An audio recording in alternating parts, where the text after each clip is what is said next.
नमस्कार दोस्तों, एनसीईआरटी कक्षा 10वीं में आपका स्वागत है। हम पढ़ेंगे प्रश्नावली 2.1 का पहला सवाल। किसी बहुपद px के लिए y बराबर px का ग्राफ नीचे आकृति में 2.10 में दिया है। प्रत्येक स्थिति में px के शून्यकों की संख्या ज्ञात करना है। क्या करना है इसमें? px के शून्यकों की संख्या ज्ञात करना है। ठीक है, तो ये रहा हमारे पास पहला सवाल। इस ग्राफ में हमको देखना है कि px के शून्यकों की संख्या कितनी है। तो सबसे पहले हमको एक ही बार में समझ लेते हैं कि देखना क्या है कि ये x अक्ष और ये y अक्ष है, ये x अक्ष और ये y अक्ष है। तो हमको क्या px के शून्यकों की संख्या ज्ञात है। अगर y अक्ष की कहा तो ये वाली लाइन देखते, px के शून्यकों की संख्या कहा, इसलिए हम क्या कौन सी लाइन देखेंगे? ये x अक्ष वाली लाइन देखेंगे। तो इस x अक्ष वाली लाइन को देखेंगे नहीं, तो यहाँ पर शून्यकों की संख्या कितनी है ये कैसे देखेंगे? तो शून्यकों की संख्या ये वाली लाइन है जो,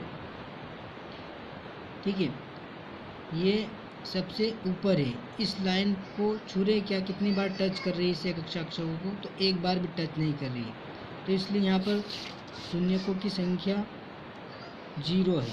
यहाँ पर क्या है? शून्यकों की संख्या 0 है, क्योंकि दिया गया ग्राफ x अक्ष के समांतर है। ये दिया गया ग्राफ कैसा है? इस x अक्ष के समांतर है। ये वाली लाइन इस x अक्ष के समांतर है, इसलिए यह x अक्ष को किसी भी बिंदु पर प्रतिच्छेद नहीं करती है। इसलिए इस बिंदु ये वाली रेखा इस x अक्ष को किसी भी बिंदु पर प्रतिच्छेद नहीं कर रही। इसलिए इस वाले सवाल में शून्यकों की संख्या कितनी आएगी? 0 आएगी। कितनी आएगी? 0। अगला सवाल देखते हैं हम, ये वाला।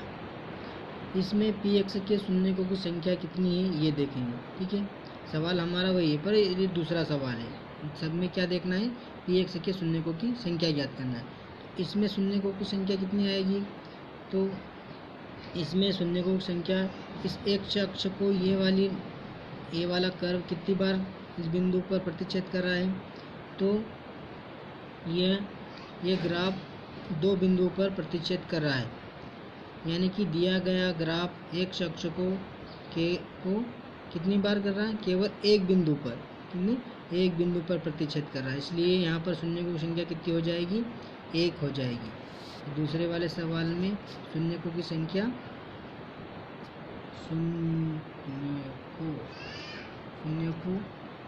की संख्या कितनी हो जाएगी? 1। क्यों? क्योंकि यहाँ पर इस अक्ष ये वाली x अक्ष पर जो ग्राफ है, ये वाली लाइन केवल एक बिंदु पर प्रतिच्छेद कर रही है, इसलिए यहाँ पर शून्यकों की संख्या कितनी हो जाएगी? 1। अब ये अगला सवाल हम देखते हैं। अगला सवाल देखते हैं, ये वाला तीसरा। इसमें px के शून्यकों की संख्या देखना है। तो इसमें px के अधिकतम शून्यकों की संख्या कितनी है? तो देखो, ये वाली लाइन इस x अक्ष को कितनी बार टच कर रही है? तो कितनी बार टच कर रही है? 1, 2 और ये 3 बार। एक बार तो इसे ये लाइन यहाँ पर टच करी, दूसरी बार यहाँ टच करी, फिर ऐसे मुड़ने में तीसरी बार यहाँ टच कर रही। तो शून्यकों की संख्या कितनी हो जाएगी? 3। तो दिया गया ग्राफ px को 3 बिंदुओं पर प्रतिच्छेद करता है, इसलिए px के शून्यकों की संख्या कितनी हो जाएगी? 3। ये इतनी जगह टच कर रहा है, 1, 2, 3 बिंदुओं पर ये वाली लाइन प्रतिच्छेद कर रही है। तो यहाँ पर शून्यकों की संख्या 3 हो जाएगी। अगला सवाल ये चौथा देख लेते हैं। इसमें px के शून्यकों की संख्या कितनी है ये देखना है। तो ये हमारा y अक्ष है और ये हमारा x अक्ष है। x अक्ष पर ये वाली लाइन ये बिंदु कितने बिंदु पर प्रतिच्छेद कर रही है? तो 2 बिंदुओं पर। देखो, एक यहाँ और एक यहाँ। जैसे ऐसे मुड़ रही है, तो एक तो यहाँ पर इस बिंदु पर प्रतिच्छेद कर रही है और एक इस बिंदु पर प्रतिच्छेद कर रही है। तो यहाँ पर शून्यकों की संख्या कितनी हो जाएगी? 2। तो इस सब में इस सवाल का आंसर शून्यकों की संख्या 2 आ जाएगा। अगला सवाल ये 5वां। इसमें देखते हैं शून्यकों की संख्या कितनी है। तो इस px में x कौन सा है? 5वां। तो दिया गया ग्राफ x अक्ष को कितनी बिंदु पर प्रतिच्छेद कर रहा है? 4 बिंदुओं पर प्रतिच्छेद कर रहा है। तो यहाँ पर शून्यकों की संख्या कितनी हो जाएगी? 4। कैसे, एक बिंदुओं पर तो यहाँ प्रतिच्छेद कर रहा, दूसरा यहाँ प्रतिच्छेद कर रहा, तीसरा ये प्रतिच्छेद कर रहा और चौथा ये प्रतिच्छेद कर रहा है। तो शून्यकों की संख्या कितनी हो जाएगी? 4। 5वें के बाद में छठा सवाल देख लेते हैं।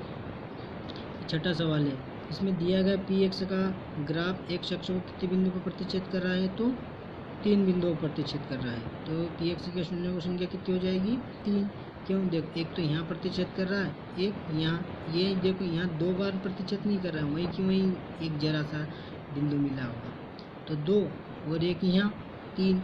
यहाँ से अगर मुड़ता तब 3 होता, तो ये यहीं से मुड़ गया, तो 1 2 3 बिंदुओं पर प्रतिच्छेद कर रहा है। तो इस प्रकार यहाँ पर शून्यकों की संख्या कितनी हो जाएगी?